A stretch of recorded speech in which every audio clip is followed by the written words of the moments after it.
Alors, bonjour à vous deux, merci d'être présents. Alors, avant de lancer la première question, je vous demanderai de vous présenter, s'il vous plaît. On va commencer par Loïc. Alors bonjour, moi c'est Loïc Bourrinet. Donc je suis mécanicien à l'Autosport Academy pour le championnat de France F4. Donc j'ai un bac pro en mécanique de maintenance des véhicules automobiles et j'ai toujours été passionné par la mécanique dans le sport automobile et j'ai trouvé cette formation pour pouvoir continuer dans ma passion. D'accord. Et tu as quel âge? J'ai 18 ans. Très bien. Aurélien? Moi je m'appelle Aurélien Totti, j'ai 20 ans, je viens de Saint-Étienne et je suis comme Loïc, je suis mécanicien à Autosport Academy. Alors moi mon parcours c'est comme Loïc au départ, j'ai fait un bac pro MVA et puis après j'ai choisi de continuer sur un BTS avant d'intégrer Autosport Academy. D'accord. Après j'ai intégré Autosport Academy parce que voilà le sport automobile c'est comme la plupart de ceux qui sont, c'est notre passion quoi et on a envie d'en vivre. Quel BTS tu as fait? AVA, après-vente automobile. D'accord, très bien. Alors, vous avez expliqué pourquoi vous avez souhaité rejoindre l'Autosport Academy, donc une passion commune pour le sport auto. Oui, exactement. Pourquoi avoir plutôt choisi la voie mécanique plutôt que la voie pilote? Je pense, en ce qui me concerne, après, c'est plus question financement. Parce que c'est vrai que être pilote, ça m'aurait plu, mais après, faut que ça suive. Enfin, l'argent était pas au rendez-vous. Du coup, c'est plus la question de la facilité que du plaisir, on va dire. Et puis bon, pour être pilote, déjà, faut avoir commencé très jeune. Là, on voit les pilotes qui sont en autosport sont plutôt jeunes. Là, il y en a aucun qui a le permis d'ailleurs, donc ça prouve qu'il faut commencer très tôt pour pouvoir déjà développer un talent de pilote et pouvoir évoluer à haut niveau plus tard, ce qui n'est pas notre cas. Et la moyenne d'âge de nos pilotes est de 15-16 ans. Ça va de 14 ans jusqu'à 18 ans, 19 ans, il me semble. D'accord. Alors, est-ce que vous, dans votre cursus, vous vous occupez uniquement de la partie monoplace, donc c'est à savoir faire travailler sur la F4 française, ou est-ce que vous êtes amené à aller sur d'autres séries? Alors, on travaille pas sur d'autres types de compétitions en soi. Après, on s'occupe de d'autres véhicules. Donc, il y a le Porsche Experience Center qui est sur le circuit du Bugatti. Et donc, nous, on assure l'entretien des Porsche. Et on s'occupe aussi des proto Pescarolo de l'ACO qui servent à faire des baptêmes ou des stages de pilotage. D'accord. Alors, on va parler un peu de votre cursus au sein de l'Autosport Academy. Donc, vous avez, si je ne me trompe pas, une formation d'1 an qui est totalement gratuite. Oui, Voilà, vous êtes basé au Mans. Oui, exactement. D'accord. Et donc, vous avez, on va dire, 3 types de formations. Vous avez formation hors saison de course où vous avez tout l'enseignement théorique, si je ne me trompe pas, avec l'enseignement de l'anglais, la révision complète des monoplaces, différents travaux de réparation, d'entretien, comme vous avez expliqué, des cours aussi de soudure et de composite, Oui, si je ne me trompe pas, c'est ça, et d'usinage. et d'usinage. Voilà, et pendant la saison des courses, vous assurez le suivi des monoplaces de l'Autosport Academy, avec la réparation des voitures de course, les réglages et la maintenance générale. Oui. Et vous avez une troisième partie qui se fera, je crois, plus tard dans l'année, où vous avez des stages possibles, alors soit au Mans, soit à Viry-Châtillon, au sein de Renault Sport F1. Alors donc déjà le stage que tout le monde peut avoir, c'est le premier stage, c'est le stage des 24 heures du Mans. D'accord. Peut participer. On aura un mois de stage à la fin de notre formation. Après chacun, Après, ils choisissent.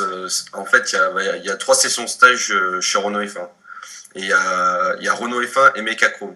Donc, Mecachrome, c'est ceux qui fabriquent les moteurs de Renault. Et donc, il y en a 3 qui vont chez Renault F1 et 2 chez Mecachrome pendant 3 mois. Et il y a 3 sessions de stage. D'accord, donc chacun a sa chance de pouvoir y aller. Exactement. On va donc la partie hors saison, on va quand même en parler un petit peu pour les personnes qui souhaiteraient intégrer l'Autosport Academy.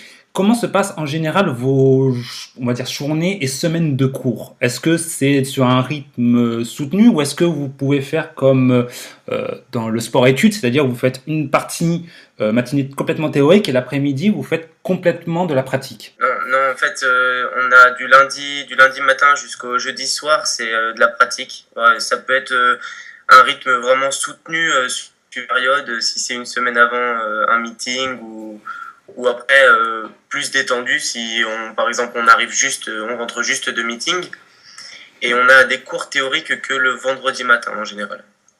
D'accord, donc vous êtes plus, vraiment plus dans l'esprit atelier que dans l'esprit salle close de cours. Oui, oui, totalement, totalement. D'accord. Est-ce que c'est ça qui vous a le plus attiré dans cette formation? Oui, aussi, oui. En partie, oui. C'est vrai que, en plus, je manquais de la pratique, je trouve. Et le fait d'avoir beaucoup d'ateliers comme ça nous permet de mieux comprendre les systèmes et puis de pouvoir mieux travailler sur les F4. Après, donc, il y a quelques week-ends, vous avez fait votre premier meeting au Castellet. Alors, Oui. je ne sais pas si c'était vraiment le premier pour chacun. Si. D'accord. Est-ce que vous pouvez nous raconter l'ambiance justement de ce meeting? Est-ce que ça a été stressant? Est-ce que ça a été difficile? Est-ce que vous avez pris un énorme plaisir? Est-ce que vous pouvez nous donner votre ressenti? On va donner chacun un autre, je vais commencer. Je pense qu'on avait tous pas la bonne idée du meeting en fait. On était vraiment, pour ma part et je pense pour les autres aussi, stressés parce que c'était quelque chose qu'on connaissait pas, c'était quelque chose de nouveau. Donc quand on est arrivé au Castellet et quand on a fait quand la première journée a débuté, on a vraiment vu ce que c'était et on a pu se faire la bonne idée de ce que c'était réellement. Aurélien?